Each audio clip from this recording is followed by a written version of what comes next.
ও হুজুর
দায়িত্বশীলদের উপরে কথিত সেই সন্ত্রাসী সংগঠন আমরা আশ্চর্যের সাথে লক্ষ্য করেছি।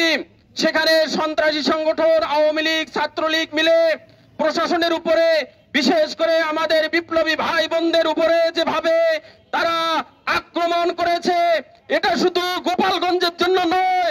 আমাদের কথা হলো এটা গোপালগঞ্জ নয়, এটা সারা বাংলাদেশের জন্য একটা বড় থ্রেট তারা দিয়েছে। আমরা যদি এখন সেটার প্রতিশোধ নিতে না পারি, সেটার যদি প্রতিকার আমরা করতে না পারি, তাহলে আগামী দিনে তারা আরো বেশি জিহ্বা বের করে আরেকজনকে দংশন করার জন্য তারা উঠে পড়ে লেগে যাবে। আমরা দেখেছি তারা গোপালগঞ্জকে একটা ক্যান্টনমেন্টে পরিণত করে ফেলেছে। এই ক্যান্টনমেন্টকে আর এক সেকেন্ডের জন্য আমরা ছেড়ে দিতে পারি না। প্রশাসনের ভাইদেরকে সাথে নিয়ে সারা বাংলাদেশের দেশপ্রেমিক জনতাকে সামনে নিয়ে এই গোপালগঞ্জের সকল ষড়যন্ত্রকে মাটির সাথে মিশিয়ে দিতে হবে। আমরা আর এক সেকেন্ডের জন্য অপেক্ষা করতে পারি না। আমার এই বাংলাদেশের যত ভাই আছেন, বোন আছেন, দেশপ্রেমিক যত জনতা আছেন, আমরা সবাই মিলে যদি ঐক্যবদ্ধ হতে পারি, তাহলে এই ফ্যাসিস্ট আওয়ামী লীগ ছাত্রলীগের ঠিকানা বাংলাদেশে আর হতে দিতে পারি না আমরা।